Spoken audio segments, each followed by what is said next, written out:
La central nuclear de Lemóniz siempre estará ligada a la historia reciente de nuestro pueblo, como un fantasma varado en uno de los paisajes más espectaculares de la costa vasca.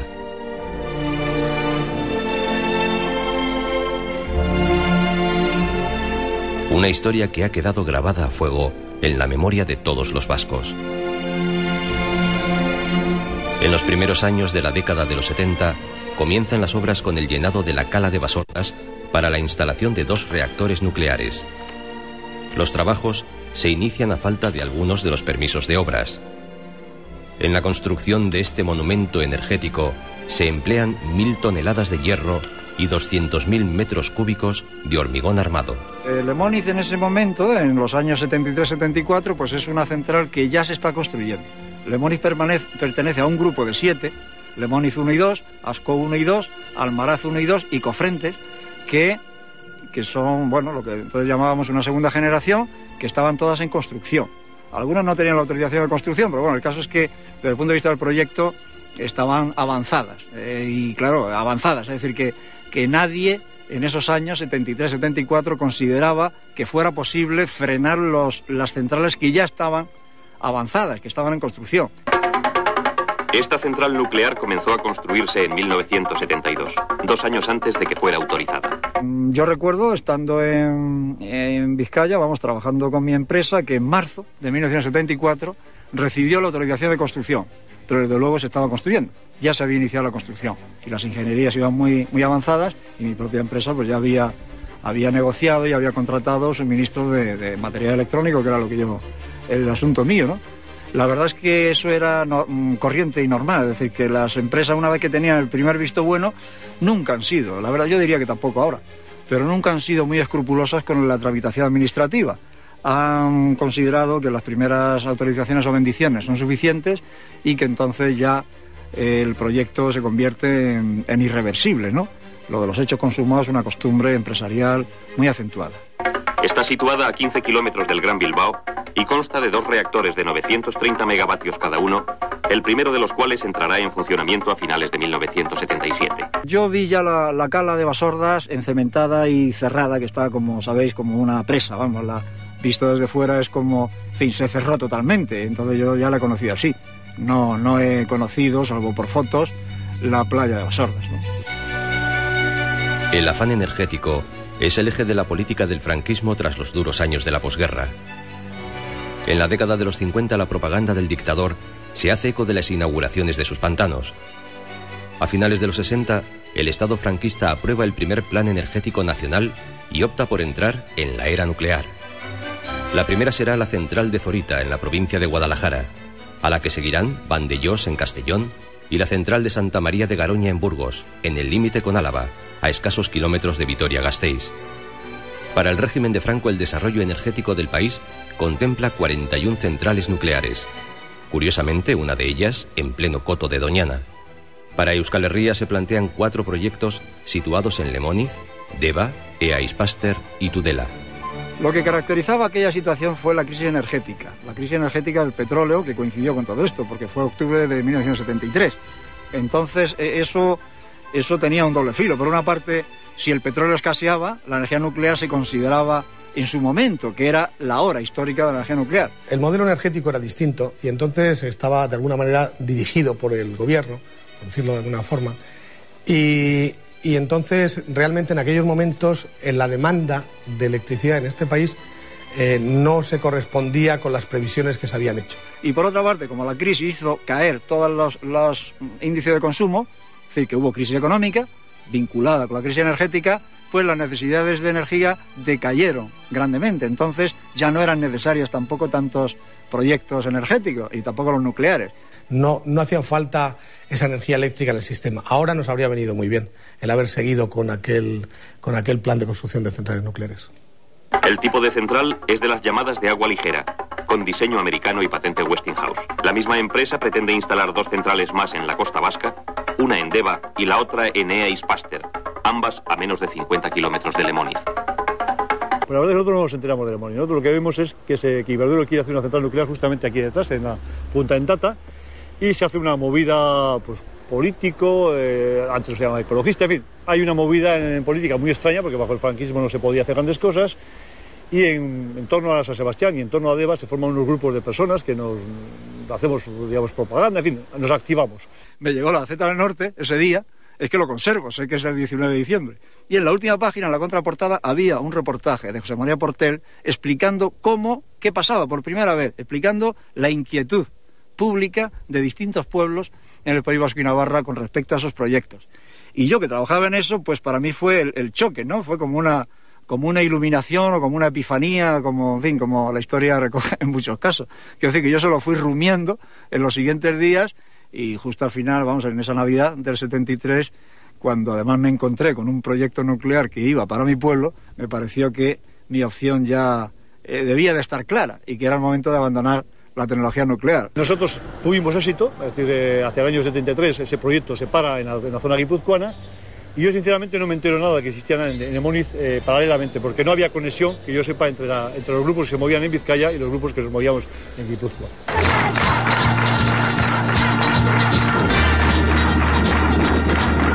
En Euskal Herria, asociaciones vecinales, cofradías de pescadores y agrupaciones sociales se movilizan y recogen firmas para demandar la paralización de los proyectos.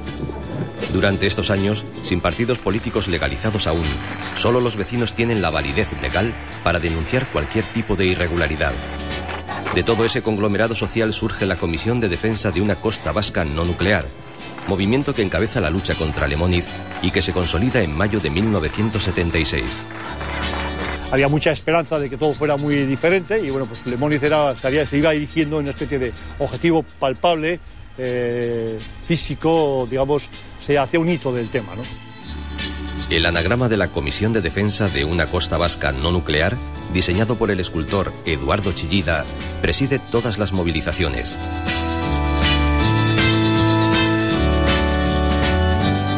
A finales de los 70, el rechazo a la central nuclear se hace patente con masivas manifestaciones populares.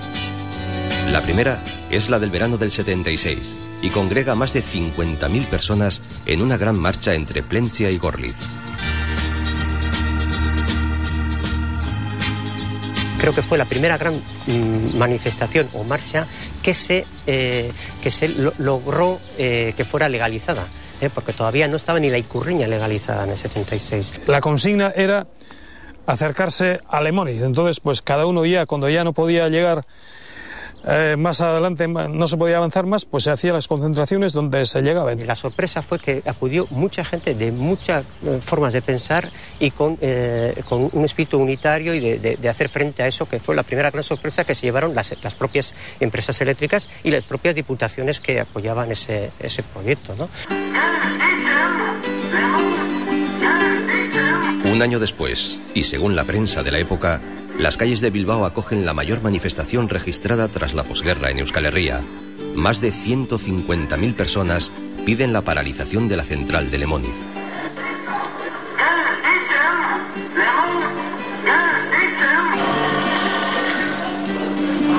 El 12 de marzo de 1978, miles de vascos se concentran de nuevo contra la energía nuclear. Bajo una intensa lluvia, columnas interminables de manifestantes se dirigen hasta las campas de la Troca en Lemoniz. A pesar de las protestas, las obras en la central nuclear continúan. No sé, yo no he visto una capacidad de movilización tan grande, por lo menos a nivel social y por un motivo así, laboral, social o lo que sea, a no ser pues otros motivos políticos como la Berry United. No he visto yo reunirse tanta gente como en el asunto de Lemoniz. El rotundo título del cortometraje de Imanol Uribe es Contra la central nuclear de Lemoniz, lo dice todo. El director de cine plantea en 1976 la amenaza que para el equilibrio ecológico de Vizcaya puede suponer la puesta en marcha de la central. Tres amigos, uno de ellos era Javier Aguirre Sorobe, que fue quien hizo la fotografía, obviamente. Discutíamos sobre el tema, los pros y los contras del tema nuclear y de repente decidimos unas navidades irnos a pasar una semana de navidades a una casa que tenía mi amuma en Sucarrieta. Tanto los peces como las algas u otros organismos pasan después al ciclo alimenticio del hombre con lo cual este puede quedar contaminado. Es un panfleto, o sea, y nosotros lo que queríamos hacer era un panfleto para dar un poco un aldabonazo, una conciencia a la gente. Es decir, era muy elemental. Con datos que se manejaban ya ya digo que no había pasado todavía lo de Chernobyl, pero se manejaban datos de accidentes nucleares o posibles consecuencias de los accidentes nucleares, era contraponer los dos elementos. Mira por un lado qué bonito es esto y mira lo que puede acabar pasando, ¿no? Hubo una época que la central nuclear se consideraba como el futuro realmente energético. No era cierto y paró hacia el año 75 en Estados Unidos y paró hacia los años 80 en Europa. O sea, hay un decalaje. Y bueno, pues el Lemoniz es de ese paquete, ¿no? Las circunstancias del Lemoniz, claro, tenían que ver también con el final del franquismo, con la gran movilidad política de la época y, bueno, pues con los problemas políticos propios del país. Pero bueno, yo diría que otras centrales nucleares también tenían esos problemas sin estar ligados a Francisco. En Europa había grandes movidas antinucleares en casi todos los países, ¿no?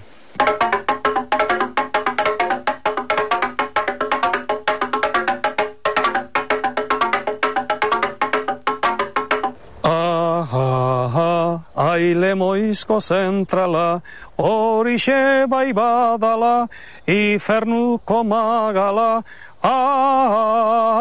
ifernuko magala. Yo cantaba las coplas de Lemoiz y eso, y la gente pues se levantaba y se tiraba para arriba y echaba pañuelos y, no sé, había un ambiente de... por una parte de confrontación y de reivindicación y por otra parte había como un ambiente de euforia, de que una confianza de que aquello se iba a parar.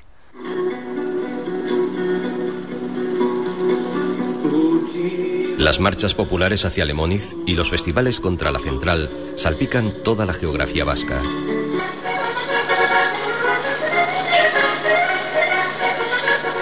Una gran parte de la población se vuelca con la causa antinuclear y toma parte activa en los distintos actos reivindicativos.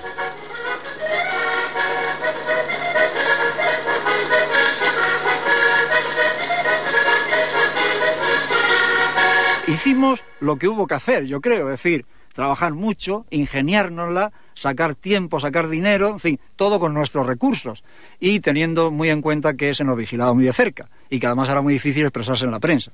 Como parte del programa... Ya en el año 66, la propaganda franquista trataba de quitar hierro al posible peligro radiactivo. Fraga, por entonces ministro de Información y Turismo, se bañaba en la playa de Palomares tras la caída accidental de una bomba nuclear americana. El ministro y el embajador nos dicen adiós al salir del agua.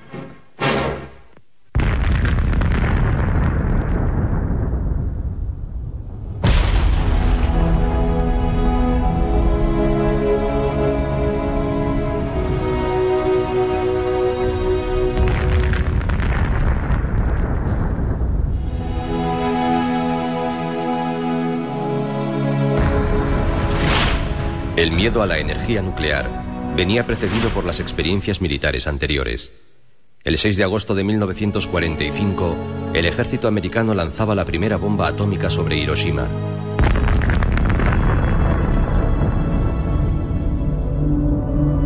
El desastre costaba la vida a más de 100.000 personas y las consecuencias radiactivas en aquel momento eran impredecibles.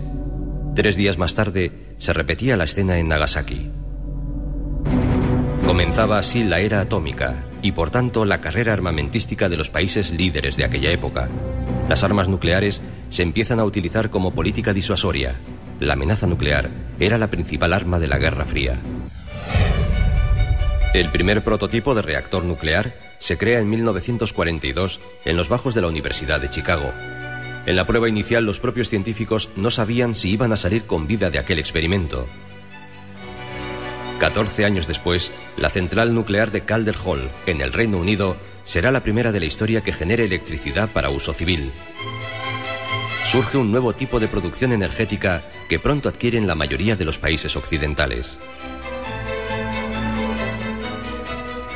La sociedad conoce muy poco de esta energía, primero porque no es de uso diario, cualquiera de las otras es de uso cotidiano y todo el mundo más o menos enciende un cigarrillo con un mechero o calienta el café con gas.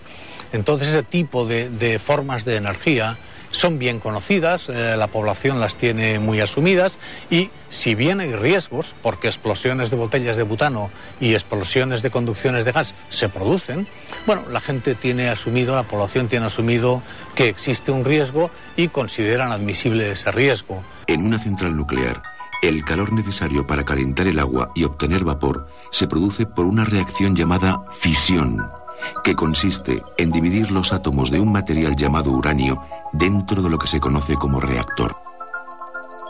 El vapor mueve las turbinas. Las turbinas, a su vez, mueven el alternador que convierte la rotación en electricidad. Bien, una central nuclear es una fábrica que produce electricidad y funciona igual que una central térmica de carbón, de gas, de fuel oil, solo que la caldera, en vez de ser donde se produce el calor, en una central térmica se sustituye la nuclear por un reactor nuclear. Esto es una pastilla de uranio simulado, del tamaño exacto al de las barras del combustible. Esta pequeña pastilla contiene más energía que 60 toneladas de carbón. Hay 20 millones de esas pequeñas pastillas en la vasija del reactor, es decir, aquí. Funcionan sin emitir ningún tipo de gases contaminantes, no emiten CO2, no emiten partículas contaminantes ni contribuyen a dañar la capa de ozono. En ese sentido, son perfectas. Bueno, a mí me acuerdo que la impresión que yo sé que tener es que una central nuclear se hace copiando una central nuclear americana. Y entonces la impresión general de nuestros ingenieros era, de los que estábamos allí, era que el modelo era una chapuza y que había cosas que se podían hacer mucho mejor que lo que nos decían los americanos. Que por cierto había uno que tenía un apellido, creo que se llamaba Scarrunz, y que descubrimos que no era ingeniero. Por ejemplo, hubo un incidente con un diseño de la sala de control, que es un tema importante en una central nuclear, y se le plantó cara a este señor Scarrunz. Y en un momento determinado se habló de grados Celsius y grados Fahrenheit. Empiezas a discutir de una tontería, empiezas a hablar de cálculo diferencial, y entonces el tío termina confesando que él no es ingeniero. Dice, pues tú no eres ingeniero. No. ¿Qué es usted?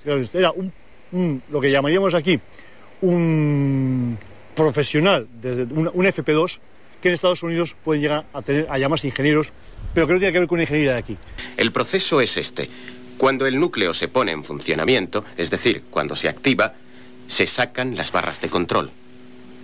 Sin ellas, el combustible nuclear provoca una reacción en cadena que produce una gran cantidad de calor, que hace hervir el agua, que se convierte en vapor, que mueve la turbina que mueve el generador, que a su vez produce la electricidad.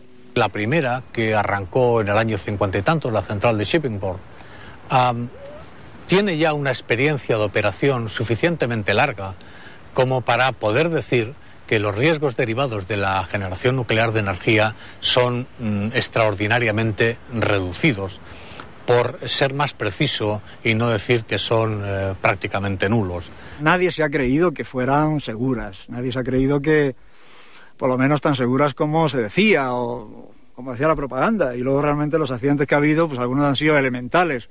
El accidente de Browns Ferry fue un trabajador que para ver si había un escape en un sistema neumático, en un sistema de control neumático, pues para ver si había una fuga, encendió una cerilla debajo de la sala de mandos de la central, y esa cerilla provocó un incendio en todo el cableado y la central hubo que pararla in extremis. Faltó un pelo para que sucediera el accidente loca.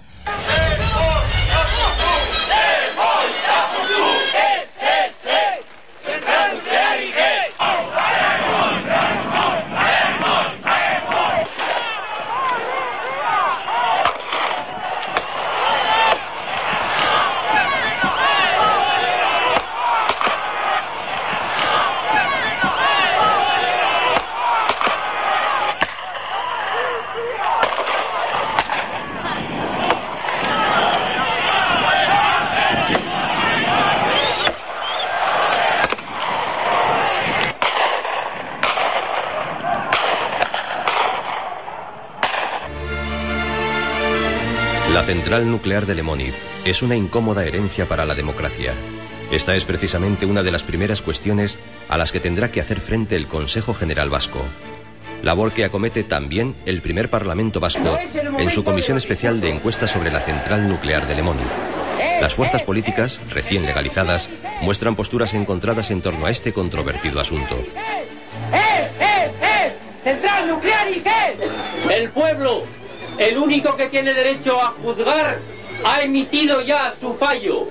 Este es un pleito terminado. Realmente el asunto no tenía ni pies ni cabeza. Era un proyecto que habría resultado controvertible, como lo son hoy en cualquier lugar, pero sobre todo ubicado en donde está ubicado, pues efectivamente era más que controvertible. Era algo que saltaba a la vista que estaba hecho y sobre todo estaba mal hecho desde sus orígenes. Y casi todos los políticos representantes de entonces eran contrarios a Lemoniz, y cuanto más cerca, por supuesto, en Munguía, yo me acuerdo, en Urduliz, Sopelana, todos estaban en contra. Alguien nos decía que no había petróleo. No hay petróleo, yo sé. Decían que había mucho uranio. Hay mucho menos uranio que petróleo. Eso la gente no lo sabe, pero hay muchísimo menos uranio que petróleo. No sé, pues la gente, ya te digo, es que se hablaba de o esto o las velas, hombre. En ese contexto, pues hay gente que lógicamente creía a los líderes que decían eso. Es decir, tampoco la gente no tiene por qué ser experta en tecnología, ¿no? Yo, hablo de mí, ¿no? A Julio Guerra. Julio Guerra era un ingeniero. Era un gran ingeniero, un gran patriota. Éramos partidarios de Lemoniz. Nosotros veíamos que en Francia se iban implantando centrales nucleares a toda máquina. Nosotros no teníamos, si se hacía debidamente la central, no temíamos a consecuencias o de explosiones o de radiaciones y demás. Estudiamos bien el tema. Había incluso alguno nuestro que estuvo en el origen del proyecto. ETA, en su famoso libro blanco, habla de las centrales nucleares en Euskadi como base de una determinada independencia energética. No estar en el Ebro y del Duero a que te corten así. Parece un poco de ficción, ¿no? Pero era así.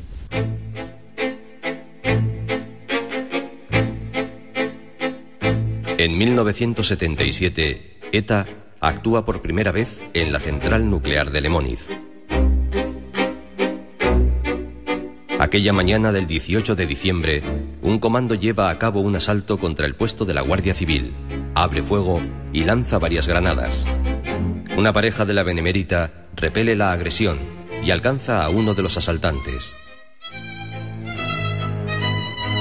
David Álvarez Peña, vecino de Gorliz, es trasladado al hospital de Basurto con pronóstico grave, entra en coma y muere 2 meses después.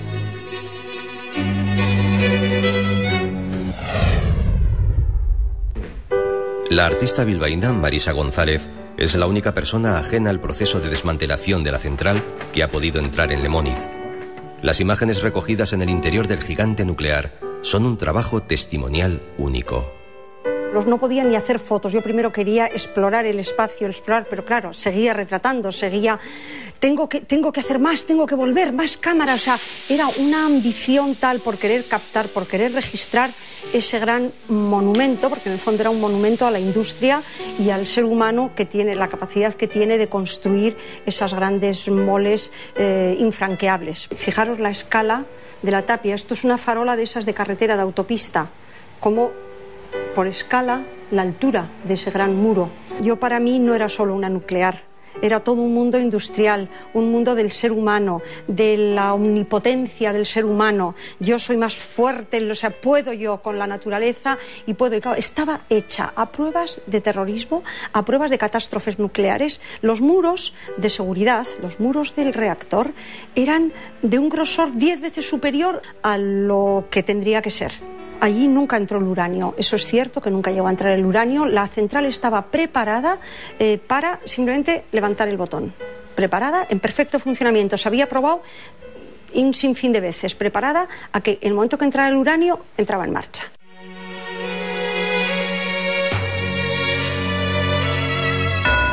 A primera hora de la tarde del 17 de marzo de 1978, ETA avisa a una radio local de la colocación de una bomba en las instalaciones de la central nuclear de Lemoniz. Momentos más tarde, explotan los 10 kilos de goma 2 colocados en uno de los generadores del reactor. Alberto Negro, portugalujo de 41 años, y Andrés Guerra, natural de Burgos de 28, mueren en el atentado.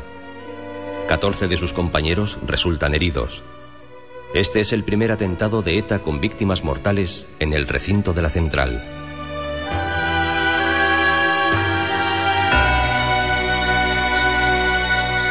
Yo creo recordar que aquello se tomó con cierta Hombre, la bomba, la intervención de ETA se tomó con cierto regocijo. Como digo, el tiempo me permite decir las cosas como las sentía. Con cierto regocijo. No así que hubieran muerto 2 que eran empleados, porque resultó que la bomba, por algún motivo, no se retiró a tiempo, lo que fuera. Y lo que pasa es que luego eso se convirtió ya en una parte sustancial del programa de ETA. Y eso ya era más difícil de encajar. No creíamos, yo no he creído nunca, y creo que no se debe creer, que la naturaleza se pueda defender a bombazo limpio.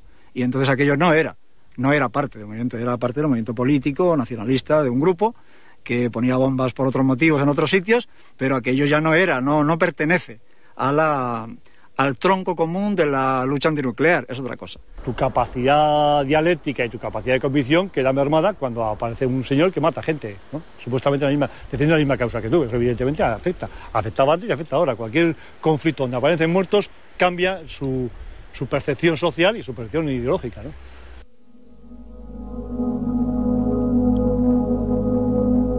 Hasta finales de los 70 nadie pone en duda la seguridad de las centrales nucleares cuando tiene lugar el primer accidente grave de la historia. Es en la central de 3 Mile Island, cercana a la localidad americana de Harrisburg.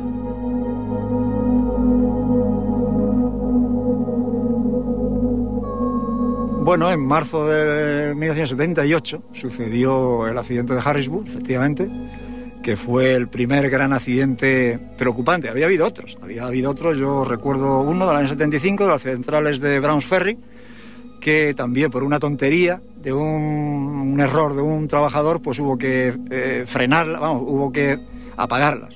Pero bueno, la central aquella de 3 Mile Island, la de Harrisburg, pues fue la primera vez que estuvo a punto de suceder el máximo accidente posible. Se llama LOCA, Loss of Coolant Accident, la pérdida de circuito refrigerante, el reactor no se refrigera, la temperatura se realimenta y se funde, se rompe el núcleo del reactor y se funde y entonces se abre y se pierde toda la radiactividad, faltó un pelo. Allí se produjo la fusión del núcleo, el accidente más grave que puede ocurrir, se fundió el núcleo del reactor, pero todos los productos de fisión y toda la radiación se quedó contenida dentro del recinto de contención. El único perjudicado fue la empresa propietaria de esa central, porque esa central no ha vuelto a funcionar. Días antes, como una premonición, se estrena la película El síndrome de China, largometraje que alerta sobre la posibilidad de un escape nuclear y pone en duda la seguridad de las centrales. Esta es la sala de control. Ajá, el cerebro de la bestia. El cristal es a prueba de balas y sonido. Tú diseñas un tamaño, una sala de control de X metros lineales y ahora la verdad te hace falta aparatos que mueven 2X metros lineales. Entonces empezaron a ponerlos por la parte de atrás. A nosotros pareció, íbamos un poquito más tarde que ellos, nosotros conseguimos, digamos, no hacer ese error. Pero después cuando me fui a Harrisburg, me tocó ver cuál era la causa del problema. Y o varias causas, pero una de las causas era que precisamente el instrumento que había fallado estaba en la parte de atrás. Claro, como está en la parte de atrás no lo ves. Cuando salta la alarma no lo ves directamente y después ya no fueron capaces de detectarlos en el caos que se organiza en la sala de control cuando hay una alarma nuclear.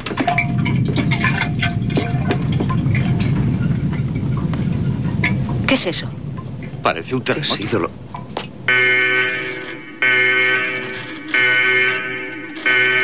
Tú no entiendes ni grija. Y entonces, no te queda más remedio que fiarte de los ordenadores.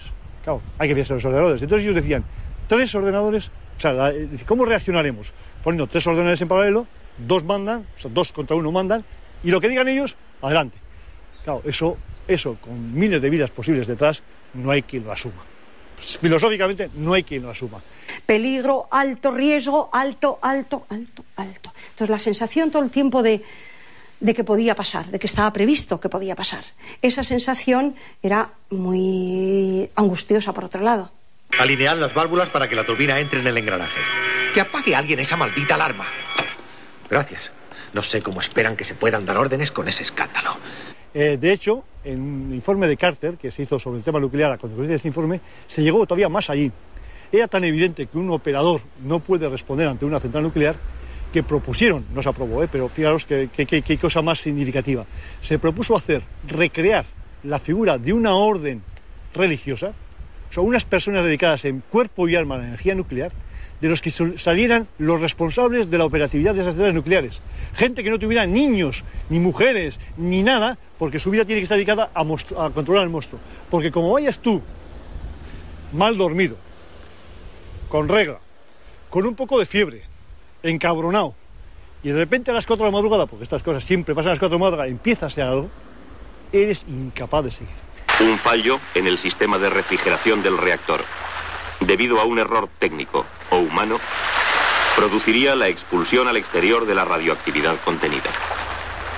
Las consecuencias de este accidente equivaldrían a la acción de una bomba atómica, excluidos sus efectos térmico y expansivo, y la distancia a considerar podría abarcar los 160 kilómetros.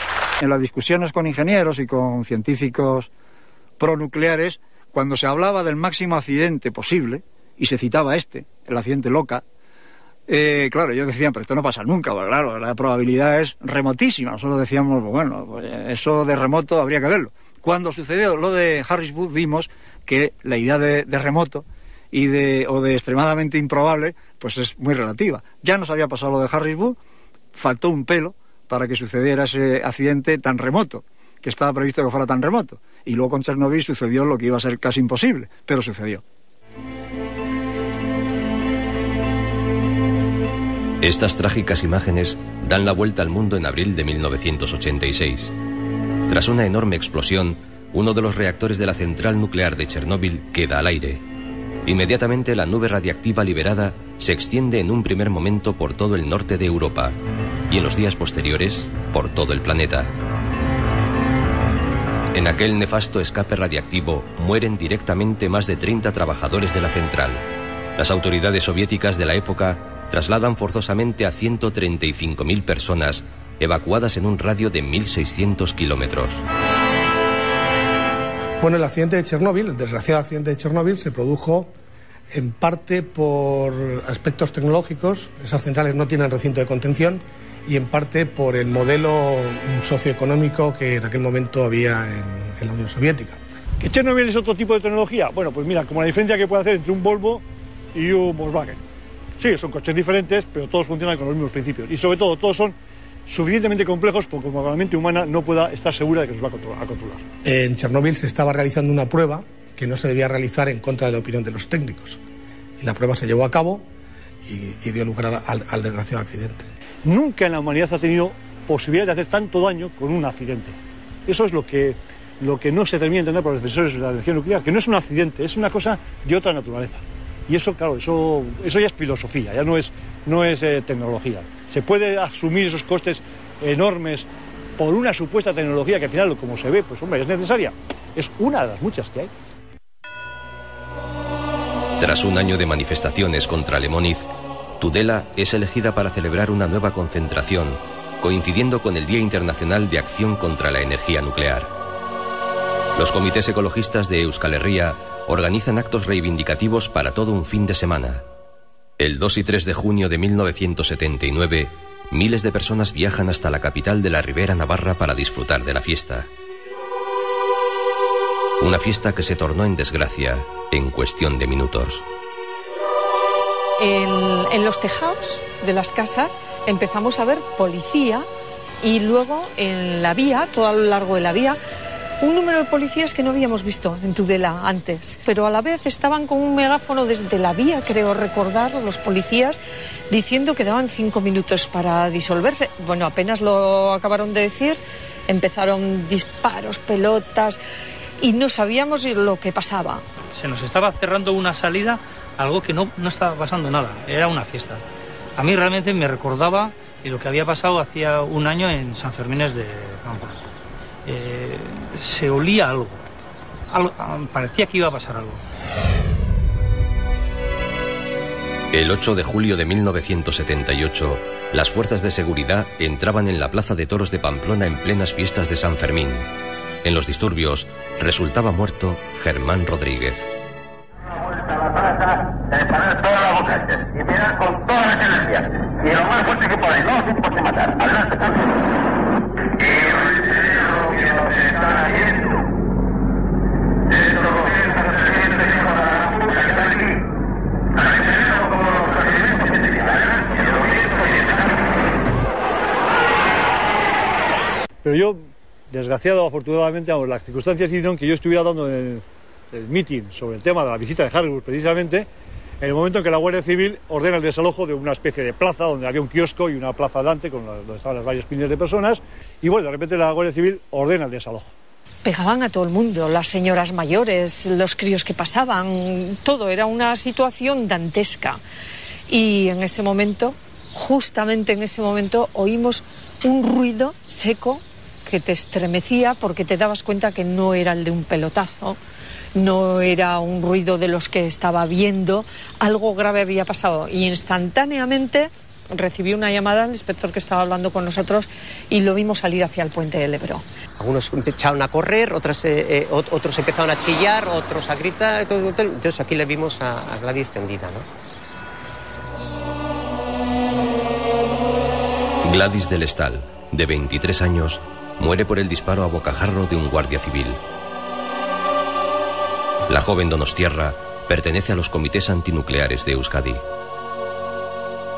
Yo salía del puente y vi una persona en un charco de sangre tirada en el suelo, pues instintivamente fue parar y decirle a la gente bajar y subirla, que quizá todavía teníamos posibilidades, ¿no? Y había una persona desesperadamente intentando recuperarle el soplo de vida, ese jadeo que se te queda grabado y que no se borra nunca. El verle con el disparo y cómo moría en el coche.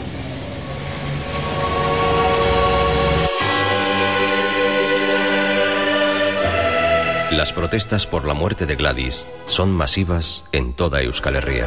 Hombre, aquello, como es lógico, encendió más la mecha de una situación ya explosiva.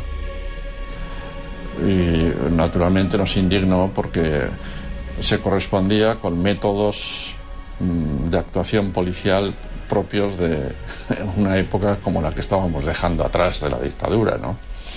De manera que una manifestación pacífica acabe con un muerto a tiros, pues realmente era echar agua a la gasolina, ¿no? La posibilidad de que se produzcan movimientos sísmicos que afecten a la central, o que en determinado momento ésta sea el objeto de acciones terroristas, confieren a los habitantes de la zona una característica psicológica común: el terror nuclear.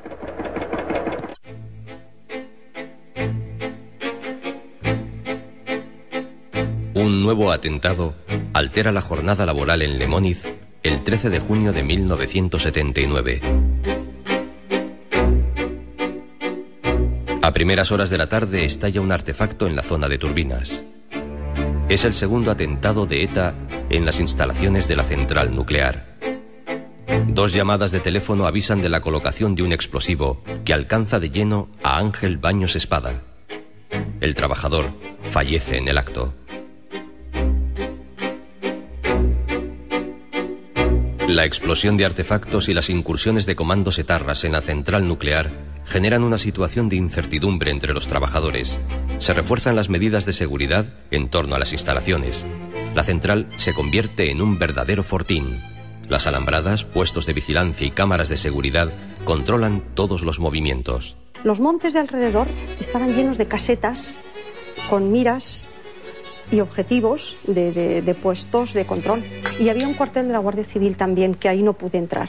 El paisaje alambrado, el paisaje, el acantilado maravilloso con el mar, el contraste de la naturaleza y el control humano. No podía ir a Baquio sin que te parara la Guardia Civil y te dijera: tiene usted tales minutos, prohibido pararse, prohibido hacer fotos, y tiene usted de este punto de control al otro punto de control que encontrará al otro lado, tiene usted tales minutos. Y allí se le recibirá. Entonces, esto ha estado funcionando hasta los años 90. O sea, toda la gente de Plencia y de Baquio reconocen aquello como algo aterrador, como algo aterrador. Hoy en día, por entre estos vallados y sistemas de seguridad, se cuelan los surfistas. Los aficionados a este deporte salvan el abrupto acantilado en busca de la que conocen como Ola La Central, una de las mejores olas para practicar bodyboard.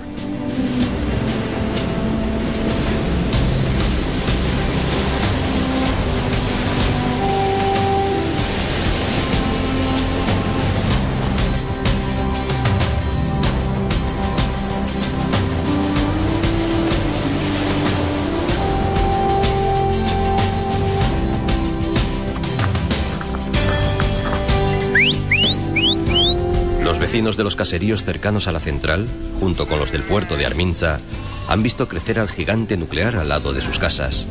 Han sido testigos directos de su historia y han vivido de cerca todo lo ocurrido en este paraje que ellos conocen como la Cala de Basordas. Cercaron la entrada de la bahía, ahí hacía una bahía.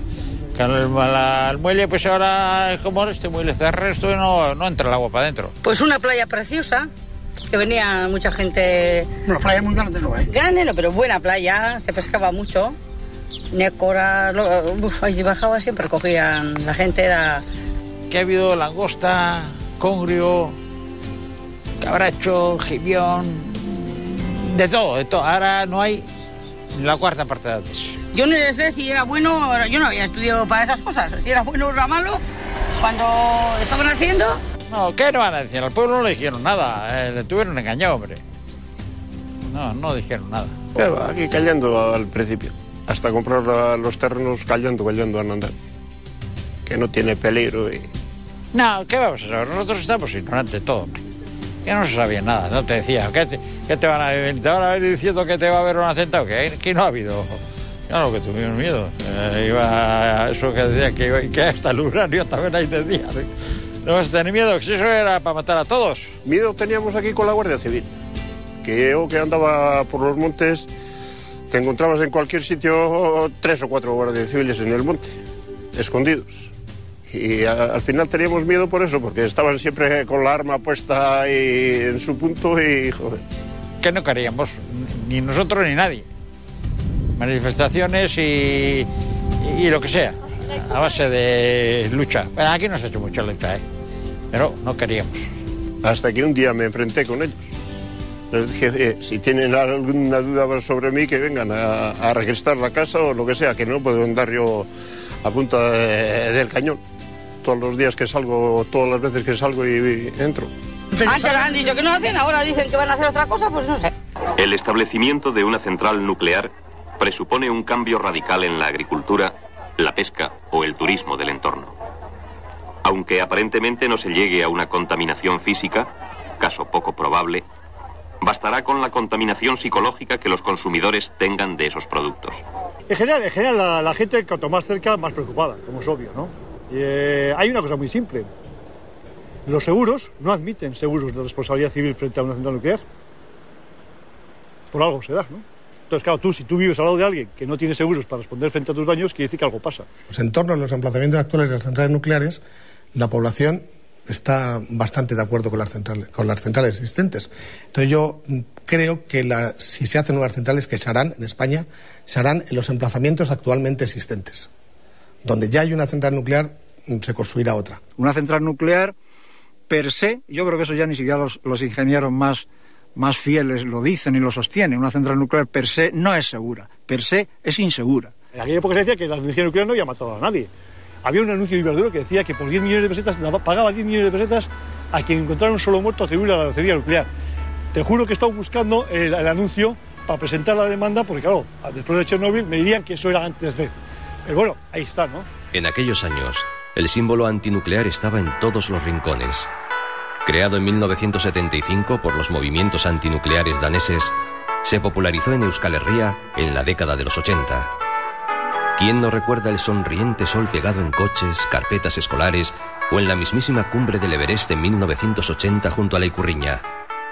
Por aquella época, también eran habituales jornadas de caceroladas y apagones. Se decide no pagar, te cortaban. Y entonces había un equipo de electricistas que se encargaba de volver a empalmar la toma de luz. Te quitaba primero el contador, luego te iba retirando pues metros de cable. Esto es la tapa, la puerta del reactor, del acceso al reactor, la puerta que luego se precintaría insalvable, inviolable. En esa puerta estaba escrito esto, Au Paraleti, año del doblete. Yo no había visto ese con el escudo. Esto parece la entrada a un submarino, pero es la entrada al reactor.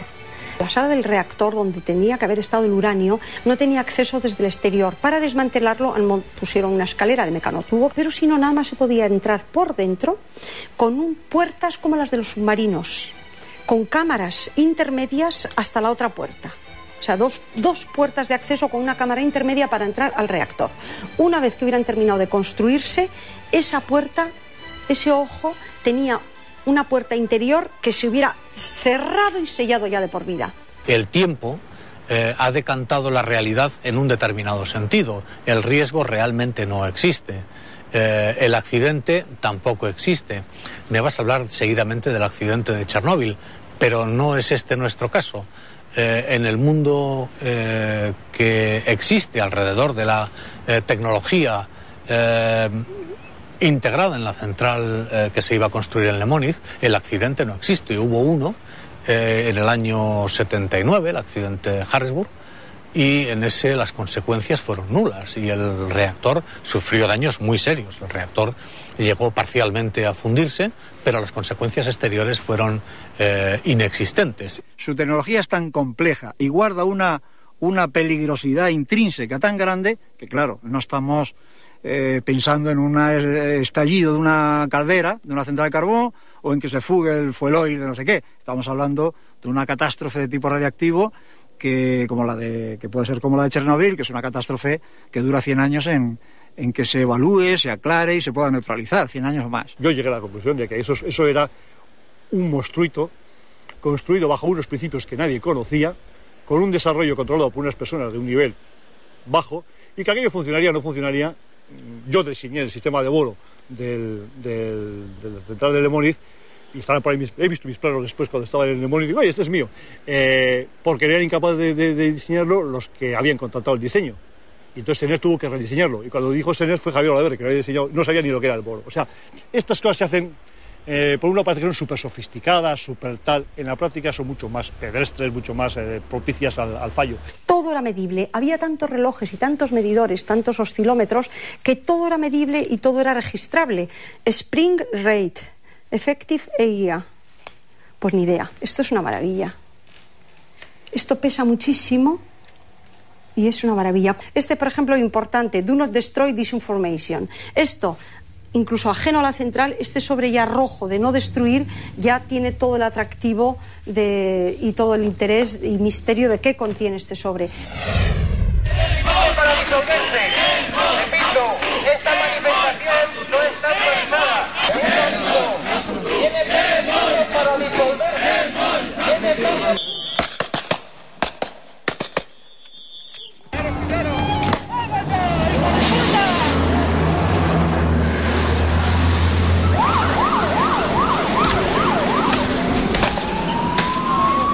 ¡Quítate en medio, joder!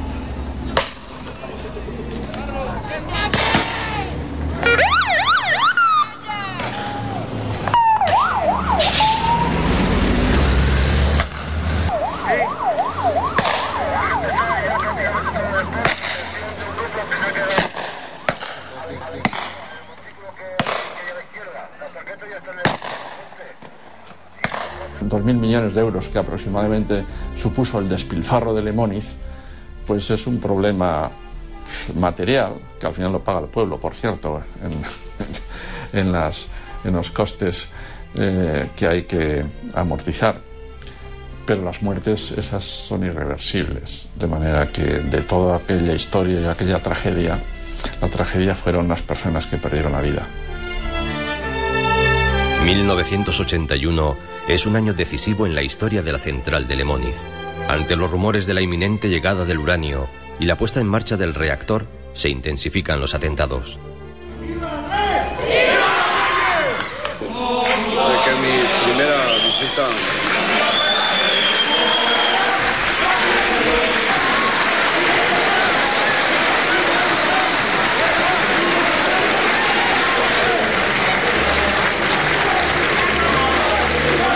Coincidiendo con la primera visita de los reyes a Euskadi, ETA secuestra a José María Rián, ingeniero de explotación de la central y futuro jefe de Lemóniz. Sus secuestradores lanzan un ultimátum y exigen la demolición de la central nuclear en el plazo de una semana. Hay una gran movilización popular también, porque el impacto emocional en la población fue terrible. Los objetivos de ETA pues estaban bien medidos. Primero eran bombas más o menos discrecionales en lugares que pudieran afectar a la central, pero sin más. Y luego fue el secuestro y muerte, pues claro. El secuestro de estos dos ingenieros se planteaba así: si no desmanteláis la central de Le Moniz, los matamos. Evidentemente era imposible desmantelar la central de Le Moniz, ni había voluntad ni hubiera sido posible, ¿no? La mujer del ingeniero, con sus 5 hijos, hace un dramático llamamiento en los medios de comunicación para pedir la liberación de su marido. La noticia del secuestro también moviliza a la sociedad vasca. El 5 de febrero, más de 20.000 personas exigen la liberación de Rian. Un clamor popular que no pudo cambiar el rumbo del trágico desenlace.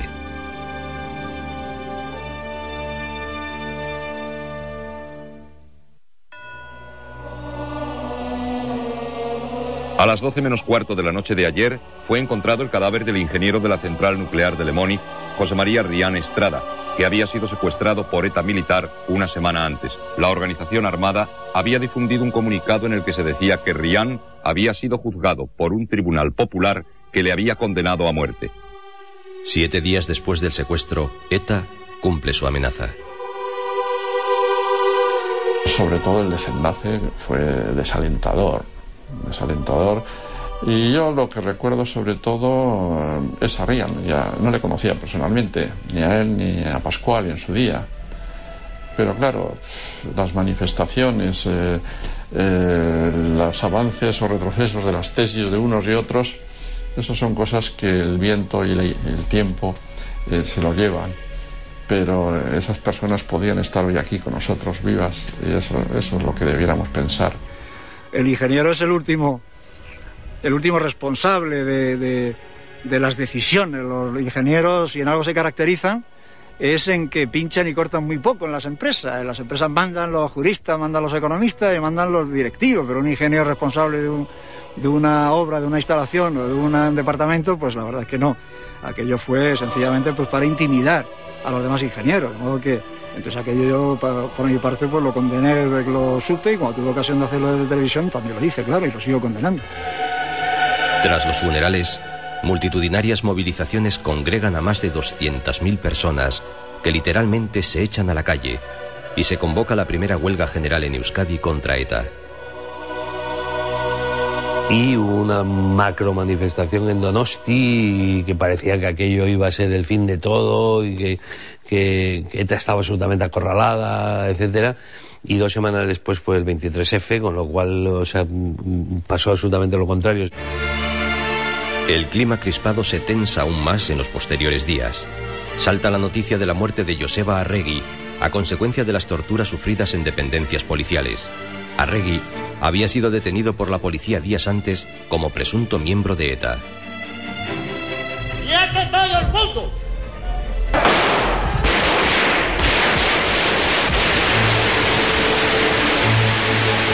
Yo tuve una entrevista con entonces el presidente Iberduero en el día del 23F, sería del 82. 81, 27, o sea, el 23 de febrero del 81, casualmente a la misma hora que se da el golpe de Estado, yo tenía como miembro de Euskadi Cosqueta una entrevista con el presidente Iberduero para hablar del tema Le Moniz. Y entonces en esa entrevista, mientras por un lado llegaban las noticias del asalto del Parlamento, el presidente Iberduero me avanza que Iberduero considera que va a cerrar Le Moniz, aunque todavía no es oficial en ningún sitio. Entonces yo le digo, hombre, pues si me alegro mucho que habéis llegado a esa conclusión, lo que os pido es que lo hagáis democráticamente, es decir, que hagáis intervenir esas instituciones y el cierre sea como consecuencia de la intervención institucional. No. No vais a pasar por el Parlamento, no vais a hacer un referéndum, no vais a hacer una votación en algún sitio, no. Pero vais a dar un triunfo a ETA militar encantador. Quienes, como yo mismo, éramos partidarios de dar una salida al conflicto a través de la consulta, etcétera. Por otro lado, nos veíamos en la necesidad de decir que no se podía ceder a una amenaza que se traducía en sangre y asesinatos. De forma que nos encontramos con una contradicción enorme. Por un lado, teníamos que decir no se puede aceptar la vulneración de un derecho humano fundamental como es la vida y la dignidad de una persona y no se puede ceder ante ese tipo de chantaje. Pero por otro lado pensábamos, y sin embargo hay que dar una salida a esta situación, aunque no sea por esa causa. En este convulso periodo, los sabotajes contra la central nuclear y las oficinas de Iberduero se intensifican.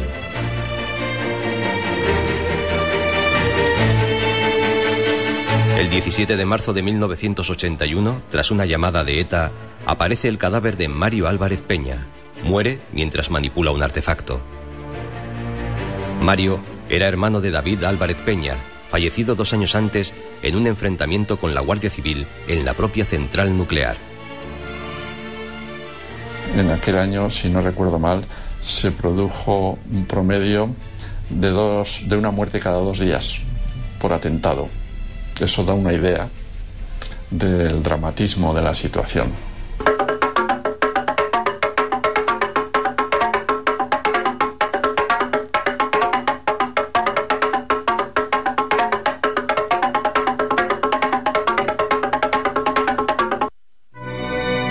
Un año después, ETA atenta contra Ángel Pascual Mújica, ingeniero de la central y jefe del proyecto de Lemóniz.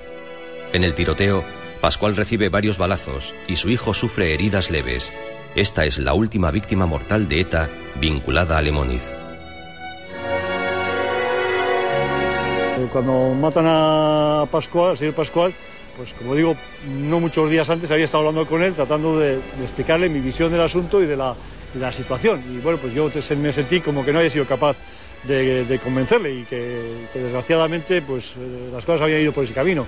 Iba a ser un director de obra, o de la central, no me acuerdo exactamente el puesto, pero el director de la central, y que bueno, pues que estaba, digamos, que tenía una cobertura política suficiente. Yo le dije lo que pensaba y lo que sabía. Le dije, mira, yo te digo lo que yo sé, lo que yo creo, y estás totalmente equivocado. Esto va a frenar y no a arrancar. Y aquí no hay cobertura, sino derrota. Y colocarse en el medio sin saberlo me parece ingenuo. En fin, yo entiendo que tú sospeches de mí. Es decir, que somos bien, de acuerdo, yo te digo lo que sé porque es mi obligación. Él me atendió, yo le expliqué. Estuvimos hablando por la típica media hora, 1 hora, y yo me fui. No tuve éxitos, evidentemente, y claro, después cuando al poco tiempo lo matan, dices, joder, ¿qué tenía que haber hecho yo? Pues no sé, ¿podía haber hecho algo más? No lo sé. Tampoco, en fin, pero como has participado en una cosa así, pues te queda siempre una sensación personal, pues, de que algo más siempre se podría haber hecho, probablemente. Las condiciones en que estamos viviendo en los últimos años nos han conducido a una situación familiar, personal y profesional insoportable. Nos ponemos a su disposición para que nos asigne a otros puestos de trabajo, puesto que es nuestro deseo seguir siendo útiles a la empresa. Al clima de inseguridad que viven los trabajadores se suma la incertidumbre laboral que vive toda la plantilla. Su futuro está en juego. En mayo de 1982, la empresa suspende provisionalmente los contratos de ejecución de la obra. Ese verano comienzan las movilizaciones y concentraciones en defensa de los puestos de trabajo. Y todo eso hizo que, bueno, entre las cosas, que nadie quisiera trabajar allí y que ningún ingeniero quisiera ser el jefe de la obra. Naturalmente, porque habían muerto los 2 ingenieros. Entonces, claro, eso la empresa Iberduero pues veía que evidentemente no se podía llevar adelante con una compañía de la Guardia Civil rodeando la central. Eso no era así, no era así. Y el gobierno, pues, claro, por no ceder al chantaje, que es una expresión que siempre se dice, pues no daba ninguna solución. Entonces yo creo que el gobierno socialista, que se benefició de esa ruptura política que hubo, porque entró sin compromisos con el gobierno anterior, pues dijo, bueno, no son necesarias, continuar su construcción resultará más caro, teniendo en cuenta lo tremendamente caras que son las centrales nucleares, mucho más caro que si las cerramos, entonces vamos a cerrarlas. Simplemente vamos a estudiar la modalidad del cierre, de acuerdo con los dueños, claro, naturalmente. A los dueños se les regala el dinero de mantenimiento y los dueños no tienen por qué oponerse. En fin, ese fue el arreglo, pues con un elemento económico, con un elemento energético y con un elemento político, evidentemente. Tras las elecciones de 1982, el gobierno socialista decreta la moratoria nuclear. Un año después se paralizan las obras, pero no es hasta el 3 de junio de 1994 cuando se decide aparcar definitivamente el proyecto de la central nuclear de Lemóniz. Y a mí me parece que fue un error político inmenso, que no sé de quién es, a mí me lo transmitió el entonces presidente Iberduero, pero me pareció un error inmenso que, habiendo asumido ya que no se podía sacar central nuclear adelante, no se asumiera que eso era por presión de la gente y no por presión de ETA militar. Las manifestaciones, las movilizaciones, por muy multitudinarias que sean, no suelen conseguir normalmente parar un plan de ese tipo, y entonces pues yo creo que si no hubiese intervenido ETA, Lemoiz hubiese estado ahí presente como está Garoña o como están otras centrales. Tengo esa percepción. No, a nivel político, pues recuerdo la impotencia y la indignación de no poder sacar adelante lo que hubiera sido una propuesta que con un poder político completo, sin duda, habríamos sacado adelante, que fue el referéndum. El oportunismo y la responsabilidad de algunos partidos que cuando ven que un referéndum es materialmente imposible, empiezan a invocar el referéndum como la fórmula mágica, aunque antes hubieran estado invocando la paralización mucho más que el referéndum. ¿Quieres hacer referéndum? Vamos a hacerlo todas partes de forma libre, que mientras no se siga construyendo la central nuclear para que luego digan, no, está hecho y ya me puedes venir a mí preguntar lo que quieras, ¿no? Paraliza la central, da información y que la gente decida. Hombre, toda Euskal Herria salió ganando, y sobre todo pues el movimiento antinuclear. Yo creo que después de la paralización de Lemoniz, pues no creo que a nadie se le ocurra aquí en Euskal Herria hacer otro intento parecido. Ganamos todos porque nos libramos de un problema que quizá hubiera dado un disgusto, o quizá no, pero en fin, si lo hubiera dado, no lo hubiéramos podido superar. Perdió Iberdrola relativamente, porque el coste de Iberdrola finalmente lo ha terminado recuperando por cara a los impuestos a los ciudadanos. Lo que hubo fue una irracionalidad económica que ha costado caro al país, porque un montón de dinero se ha tirado. Y el acuerdo fue que las centrales, las 5 centrales que se consideraban innecesarias o conflictivas o algo parecido, se congelaban. Lo que pasa es que el sector eléctrico no consentía estrictamente eso, que se congelaran y que se cerraran, no consentían en perder totalmente la inversión. El gobierno planteó que se congelaran, en el sentido de que se congelaran, quedaran detenidas, paradas, pero que seguirían siendo mantenidas como si o para que en un momento dado pudieran volver a ponerse en funcionamiento. De tal manera que no se abandonaban, no se dejaban oxidar, para entendernos, sino que exigieron un mantenimiento. Y a eso se le dio un valor, se evaluó el coste, y es lo que desde entonces se nos introdujo en la tarifa eléctrica, y la seguimos pagando todos en este país, en este estado. Las empresas eléctricas no han perdido, porque nos han cobrado, y fíjate si nos han cobrado bien, todos los años en el recibo de la luz ese porcentaje por los cuales se les ha regalado de la administración que pudieran hacer. No tiene patria ni objetivos en ese nivel, ellos han ganado pues, también, y ha ganado la sociedad en general, porque no tenemos un peligro al lado de casa, ¿no? Según Iberdrola y según la comisión oficial, desmontar una central nuclear valía 1.000 millones de pesetas de la época. Según mi opinión, valía tanto como montarla. Bueno, hoy es el día en que llevamos 20 y tantos años pagando a través de la factura de la luz una cuota para hacer un fondo para poder pagar los desmantelamientos de las centrales nucleares. Cuestan tanto como montarlas. Bueno, actualmente no hay moratoria. El mercado de producción de electricidad está liberalizado y cualquier empresa puede, siempre que cumpla con los requisitos y solicite los permisos debidos, puede montar, puede instalar una fábrica de electricidad, una central de producción de electricidad de cualquier tipo, ya sea eólica, ya sea de carbón, de gas o nuclear. El debate sobre la energía nuclear se mantiene abierto en todo el mundo. En los últimos años surgen voces a favor de retomar la construcción de centrales nucleares ante la escalada de los precios del petróleo y el calentamiento del planeta. Desde luego se producirá un agotamiento de los combustibles fósiles, y en el futuro tendremos, si no aparece otra tecnología nueva, la base fundamental será renovables, incluyendo hidráulica y nuclear. Yo no creo que nadie reactive el programa nuclear en bastantes años, y al decir años me refiero por lo menos una generación de 25 años, mientras quede vivo el recuerdo de lo que se hizo y los desastres nucleares que ha habido en varias partes del mundo. De modo que ahora mismo la energía nuclear ha perdido interés. Es necesario tener nuevas centrales nucleares. En nuestro entorno ya Francia y Finlandia están construyendo nuevas centrales nucleares. Todas estas centrales de uranio, de combustible fósil, son un error físico. Se ven enfrentados a una limitación de la naturaleza, que son las leyes de la termodinámica, que impiden que los rendimientos superen más del 32-33%. Por lo tanto, el 67% se pierden en calor al ambiente, en calor al medio que refrigera, el embalse o el mar, y se pierde tontamente, de tal manera que son altamente ineficientes desde el punto de vista energético. El petróleo sigue subiendo y no tiene cara de que vaya a bajar, y las centrales nucleares producen 1 kilovatio hora barato, económico, y además no producen emisiones de CO2, y nos reduce también la factura de los costes del protocolo de Kioto, que se estiman en varios cientos de millones de euros al año. En la construcción de Lemóniz se extrajeron más de 2 millones de metros cúbicos de roca. El coste total ascendió a 35.000 millones de pesetas de la época.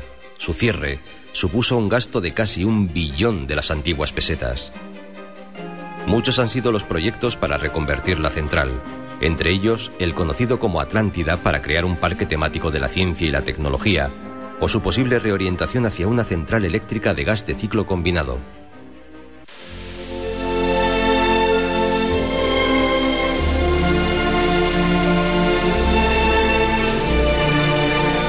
Lemóniz lleva varios años en proceso de desmantelamiento. Los principales equipos electrónicos se vendieron en los 90. Desde entonces se desmontan para chatarra sus estructuras metálicas y tuberías. No demolerlo, ni cambiarlo, ni convertirlo en museo de arte contemporáneo, no, que fuera un museo de la energía. Pues yo creo que no se puede hacer nada, yo creo que no, y por supuesto nadie debe de consentir que se vuelva a poner en funcionamiento. Eso fue un capítulo liquidado y ya está. Yo en aquella época propuse reconvertir esa central nuclear en una central de ciclo combinado. Por supuesto se me dijo que no era posible. Se quedan pues efectivamente, como un testigo de las cosas que se hicieron mal en su día, debido a unos motivos, debido a otros, y en materia energética debido a esas esperanzas generalmente infundadas y excesivamente optimistas. Como un museo de la monstruosidad podía quedar, de un plan que ha quedado ahí, no sé. Y eso convertido en agricultura daría pie para una pequeña industria y bueno, serviría para algo. Es para lo que está. Hay una toma de agua fabulosa, pues hay que utilizar el agua y la posición. Yo hubiera hecho un museo de la energía para contarlo y para que aprender todos, iríamos todos, o sea, todo el mundo, o sea, del mundo entero iría a ver una central nuclear, porque solo le faltaba el uranio, con lo cual estaba perfecta. Lemóniz continúa varado en lo que fuera la cala de Basordas como testimonio de uno de los hitos más importantes de la reciente historia de Euskal Herria. Lemóniz, la central fantasma, todo un símbolo que movilizó a gran parte de la sociedad vasca y que no dejó indiferente a nadie.